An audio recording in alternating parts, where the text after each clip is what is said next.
we cannot not talk about Russia-Ukraine war and the broader support in Europe, which seems totally suicidal. When you look at Zelensky having these incursions further inland in Russia, ostensibly abusing of the fact that, from what I understand, Putin had some of the nuclear capable aircrafts visible, which was part and parcel of some international nuclear treaty that the bombers remain visible by satellite. And apparently, subject to verification, Zelensky abused of that fact to strike those with drones. When you look at what Zelensky's doing in Russia right now, seemingly escalating the conflict and begging for a more serious reprisal from Russia, is it Europe's hell-bent on entering a World War III? Or is it Zelensky, who is a flailing regime, just striking out madly as his regime goes down? Well, it might actually be a little bit of both. Number one, Zelensky does not appear to be the most stable guy on the planet. He seems erratic, hell-bent, as you said, on just, going further and further into this war. The thing is this. When Putin invaded Ukraine on February 25th, 2022, my party, we take national sovereignty very seriously. And you do not violate the borders, right? And you certainly, that goes for illegal mass invasion, as well as, and especially it goes for someone doing so with military means, which Putin did. He should have never done that. That was an absolute no-go. But the truth of the matter is, this war did not start in February of 2022. At the very least, the very latest, it started in November of 2014 with the events on the Maidan. And back then, we've been told it was Russian rebels, shooting down these protesters on Maidan. Well, it turns out it wasn't the Russians. It was actually the Ukrainian authorities that they shot down their very own people. And going back, what had preceded that? The Ukraine was supposed to join EU, and there have been negotiation talks going on. Then Tymoshenko, I'm not quite sure if you remember her. She was the president, and she realized my people they don't want to join EU. So guess what? They did a regime change. She was imprisoned on some trumped up charges, whatever. Then the next one, I think it was Yanukovych. Then he was then elected, and he said, well, look, my people don't want to join EU.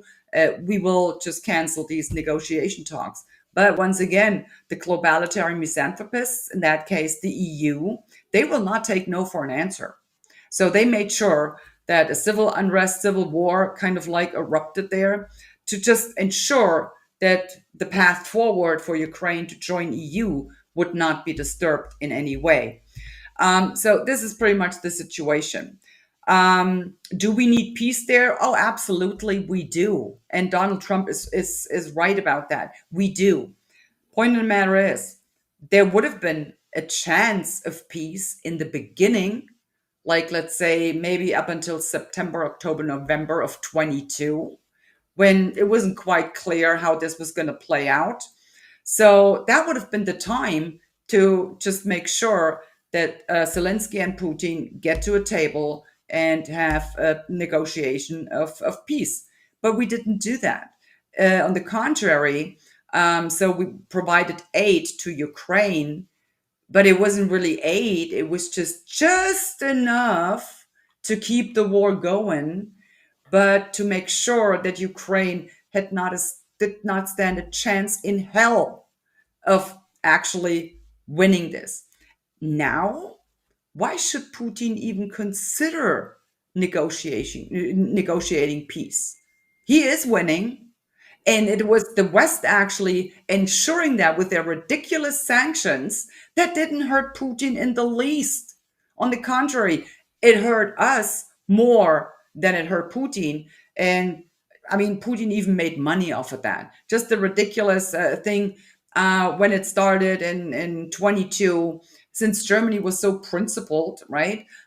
We let Putin know, look, dude, we will not take your gas anymore. You started this war and we're not going to support you anymore. We will not buy your gas anymore. And well, the problem was we were bound by contract. So we had to pay the gas that we refused to take since we were so principled, It, right? it's No, and comically Putin was just like, fine, suit yourself. I'll sell it to India. So he resold it, the very same gas that we had already paid, but refused to take. And he sold it to India. And then India was like, look, guys, I got some gas and I think you need some. You want to buy from me? So we took the gas just via India rather than directly from Russia, paid it twice, and Putin got paid twice. This is supposed to hurt Putin? Oh, please give me a break. No, but it's like we're being governed by virtue signaling buffoons. Like in Canada when Yes, they got yes, angry with the U.S. over the tariffs, yes. like we're taking your alcohol off our shelves, and like you already Right. paid the tariffs on that, you morons. You're not Yes, of penalizing course. anybody. Yes. But to Whole the other part of your question. So, I mean, why are they apparently so hell bent on pushing this war? Well, a reason might be is the control of the narrative, their power is slipping away. Because as I said, governments are imploding left and right, and it becomes increasingly difficult for them to maintain their power. I mean, look at the lengths they have to go through is by canceling elections, barring people from running now, just to ensure that they will maintain their power. And when you have a situation like that, well, what do you need? You need an external enemy, and a war is the perfect thing, the perfect way out for them to make sure that they will retain their power. And that's probably their go-to now. Is that might be the reason why they're pushing war.